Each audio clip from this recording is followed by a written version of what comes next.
jamais l'esprit de ce travail quasi qui doit pratiquer quotidiennement. En 2009, j'ai été captivé par la brillante plaidoirie de Maître Lesniak, avocat, sénateur honoraire de l'État du New Jersey et à son tour. Son combat acharné, sans répit, pour l'abolition de la peine de mort dans son État et sa victoire le 17 décembre 2007 ont fait mon admiration.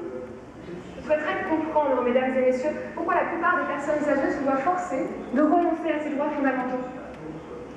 L'article 5 de la Déclaration, quant à lui, ne fait qu'appuyer mon incompréhension. Nul ne sera soumis à la torture, ni à des scènes de traitement cruels, inhumains ou dégradants. Faut-il évoquer ici tous les enfants emprisonnés puis expulsés qui ne reverront plus jamais les écoles françaises? Ou faut-il enfin répondre que la France ne peut pas accueillir toute la misère du monde et que, plein débat sur l'identité nationale, il était de bon ton de considérer que la nationalité française se mérite? Mesdemoiselles, mesdames et messieurs, membres du jury, j'ai à l'esprit l'article 26, paragraphe 2 de la Déclaration universelle des droits de l'homme, qui déclare clairement que l'éducation doit viser au plein épanouissement de la personnalité humaine et au renforcement du respect de l'homme et des libertés fondamentales. Elle doit favoriser la compréhension, la tolérance et l'amitié entre toutes les nations et tous les groupes raciaux ou religieux, ainsi que le développement des activités des Nations Unies pour le maintien de la paix. Une envie irrésistible s'est imposée à moi. J'ai décidé de venir devant vous, plaider avec véhémence cette grande cause.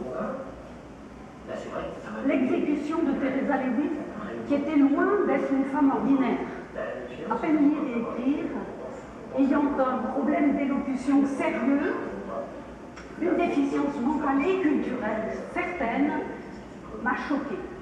Oui, cette exécution m'a motivée à venir défendre sa cause post-mortem. Aujourd'hui, je demande, mesdames et messieurs, au nom de tous ceux qui souffrent depuis trop longtemps, une hausse réelle du personnel dans les établissements. Je demande à ce que le bien-être et traitement respectueux ne soient plus des services qui se monnaient, mais à ce qu'ils soient accessibles à tous. À ce que maison de retraite ne soit plus synonyme d'hospice, ni de mouroir, mais de lieu d'accueil solidaire et fraternel. Je demande la dignité. Mais le droit des étrangers n'échappe pas aux libertés. Parfois lorsqu'il s'agit des enfants. Le cas de Zondalé et de tous les autres nous questionne. Il nous questionne sur le degré de protection et sur le type de protection. Zondalé, elle aussi, aurait dû pouvoir sans avoir à s'inquiéter d'un arbitrage technique entre droit de l'homme et droit de l'homme. Zondalé devrait pouvoir, dans l'insouciance qui caractérise,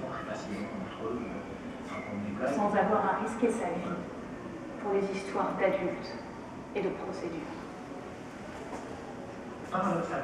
J'ai regardé Zondalé. Moi, je suis un dessinateur de presse. Je vous invite à la Elle laisse aujourd'hui une chaise vide à l'école et une trace indélébile sur notre réputation.